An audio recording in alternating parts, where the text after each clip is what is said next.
Today, the Commission is pleased to set the new course of European trade policy. This communication will be our key reference document for the coming years. Europe is rethinking the role of trade and trade policy in a world characterized by more geopolitical conflict and economic upheaval.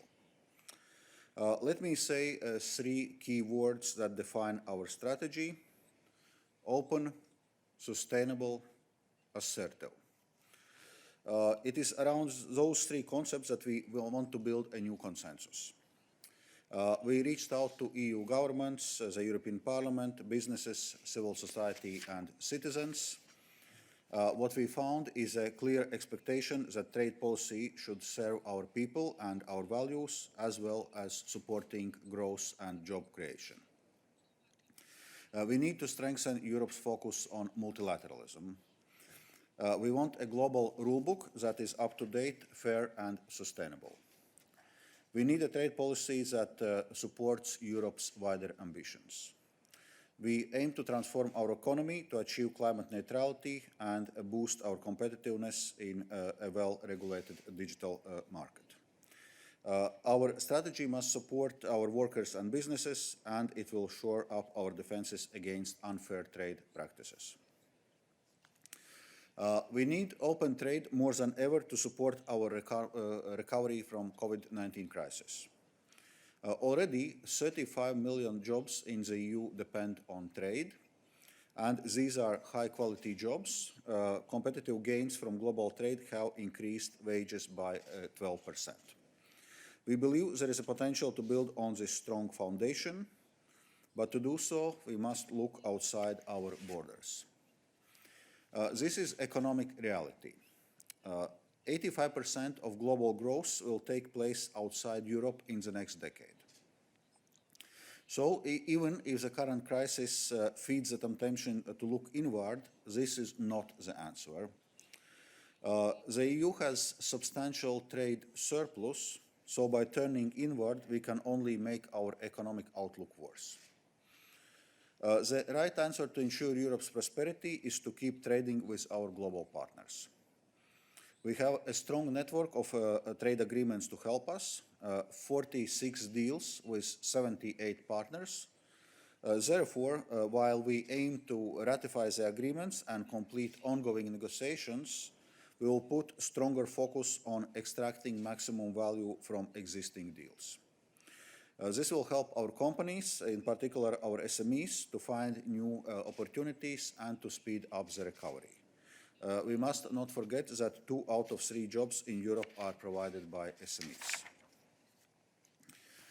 But for global trade to work, it must be underpinned by proper global rules. The World Trade Organization has for decades provided the stability that is necessary for trade to expand, allowing countries to develop by integrating into global economy. But global rulebook is outdated. It no longer guarantees a level playing field. It does not respond to the sustainability and digital challenges. Accordingly, we have published a detailed EU agenda for reform of the WTO. Of course, it is only by developing a strong coalition with our partners that we will succeed.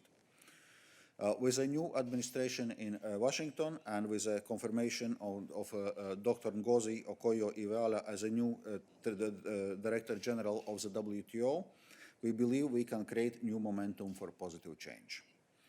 The WTO reform concerns all 3 its core functions: negotiation, monitoring and deliberation, and dispute settlement, including a functioning appellate body.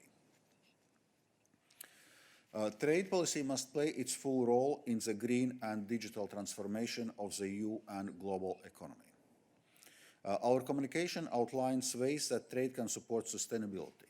These include a trade and climate initiative at the WTO, seeking agreement on climate neutrality in our trade and investment deals with G20 countries, making full use of our trade deals to accelerate cooperation on climate action, biodiversity and sustainable food systems. Future deals will include Paris climate commitments as essential elements. Promoting sustainable trade also means stepping up our support for labor rights through the development of due diligence legislation, including determined action to combat forced labor. Meanwhile, to drive our digital transformation, the EU must play a central role in creating the right rules for digital trade, both at the WTO level and working closely with key partners like the United States. We will make a proposal for a Trade and Technology Council centered on transatlantic leadership. Our strategy avoids digital protectionism. In this regard, the trade and cooperation agreement we concluded with the UK points the way forward. It is the first EU deal containing ambitious rules on data flows while ensuring that our high privacy standards and the GDPR are fully protected. The strength of our global relationship will be critical for achieving our wider goals. We already proposed a fresh transatlantic agenda to pave a way for a reset with the Biden administration. We want to rapidly resolve our trade disputes and restore EU-US leadership as an engine for positive global change. This work can proceed on parallel tracks. We can work at bilateral level to resolve trade irritants while advancing fast on multilateral reforms. The bottom line is simple.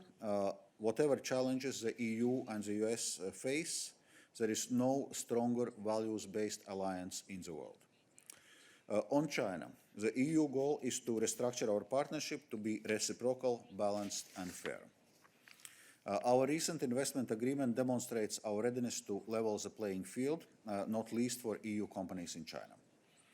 While the comprehensive agreement on investment can address many issues, it is not panacea to deal with all the challenges presented by China. We will work closely with like-minded partners, including the United States, on issues of concern like human rights and forced labor. Closer to home, we'll step up our engagement with our neighborhood region and Africa. These countries are geographically close, with strong economic and cultural ties to Europe. Moreover, they have long-term strategic and economic growth prospects. We will therefore build closer trade and investment partnership with them to our mutual benefit. We do not forget, of course, our commitment to other parts of the world, particularly the burgeoning Asia-Pacific region, the source of so much future economic growth. We reaffirm our commitment to conclude a series of FTAs with the partners in the region, notably with Australia and New Zealand. And we will continue to advance our work on Latin and Central America, where we are working towards the ratification of deals with Mercosur and Mexico, and we are also committed to conclude an agreement with Chile. The EU will be more assertive in pursuing our interests and protecting ourselves from unfair trade practices. Europe plays by the rules, and where necessary, we will be proactive in upgrading those rules. Our WTO reform plan will address issues such as competitive neutrality, subsidies, and state-owned enterprises. But we also need to strengthen our own capacity to level the playing field and defend ourselves when our partners do not play by the rules. This will include preparation of the anti-coercion instrument and exploring options for an EU strategy for export credits. We will also be doing more on implementation and enforcement. European businesses and workers need to benefit from the agreements that we have negotiated. We will develop new tools to support our companies, particularly SMEs, and we must ensure that our partners respect their commitments, both on market access and on environmental and labor rights. Already last year, we appointed a Chief Trade Enforcement Officer and upgraded the EU enforcement regulation. This shows our willingness to take a tougher approach, and we will follow through. We are also conducting a review of our action plan to make the implementation and enforcement of trade and sustainable development chapters more effective. The results of this review will help us to determine our next steps.